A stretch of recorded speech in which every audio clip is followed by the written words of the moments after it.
Afghanistan is the longest war in American history.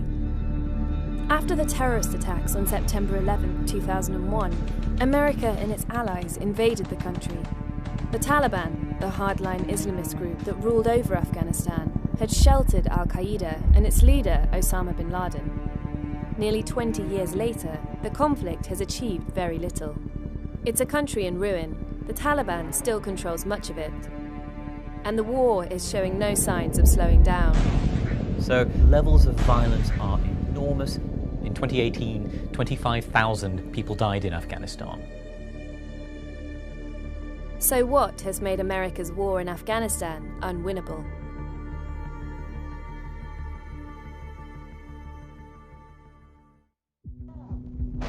Afghanistan has been mired in conflict for over 40 years.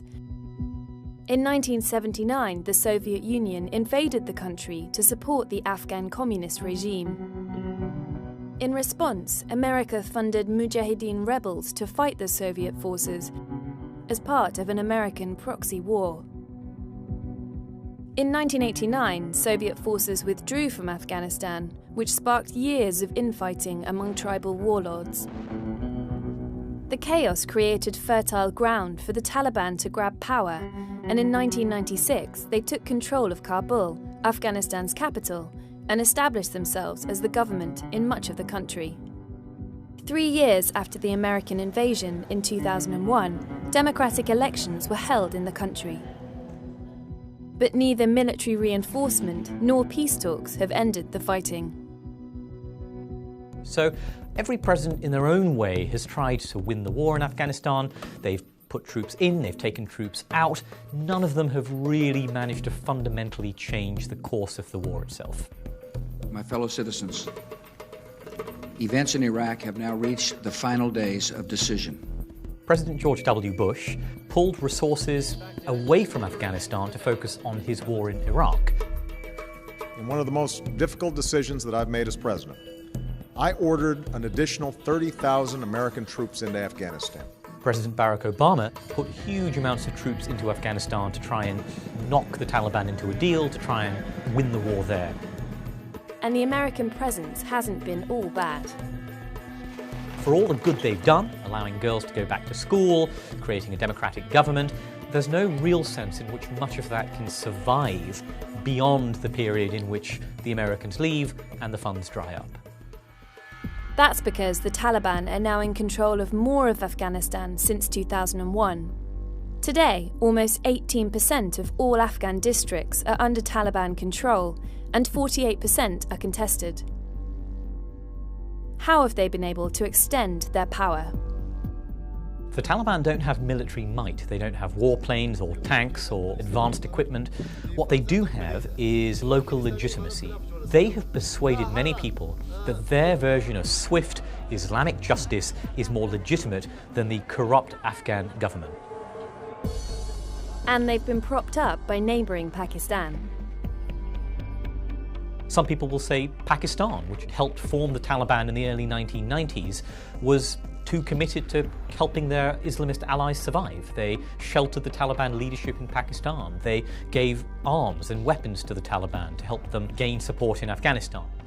There is also drug money. 90% of the world's heroin comes from Afghanistan, and this is a strong source of funding for the Taliban. Opium has been a big part of the war. It's been a part of the conflict economy. The profits help fund them, making the Taliban one of the wealthiest armed non-state groups in the world. Efforts to destroy the opium crop effectively destroyed the livelihoods of farmers and in some cases made them more sympathetic to the Taliban. And more hostile to the government the Americans installed after 2001.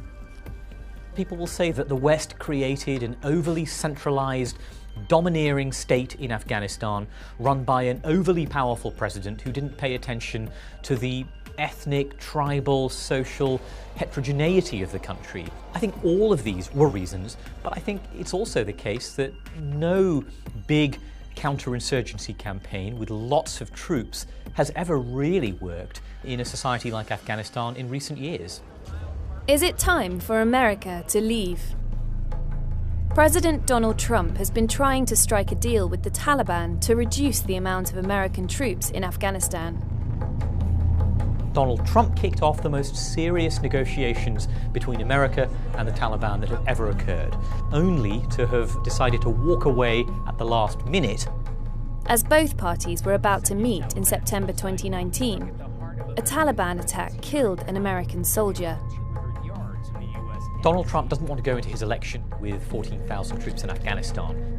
If America is seen to be in a rush, the Taliban will simply count down the clock until everyone leaves and they can take over Afghanistan. If and when the Trump administration and the Taliban strike a deal, the worry is that Mr. Trump will quickly reduce troops in Afghanistan without securing lasting peace. What's absolutely important is that the Americans and the international community are patient and they encourage a power-sharing agreement in Afghanistan between the Afghans, between the Taliban, that isn't cobbled together in a few months. But does the Trump administration have the will to do it? If you enjoyed this film, you can find more Economist coverage on Afghanistan in the links below. To stay tuned for more Economist films, click subscribe. Thanks for watching.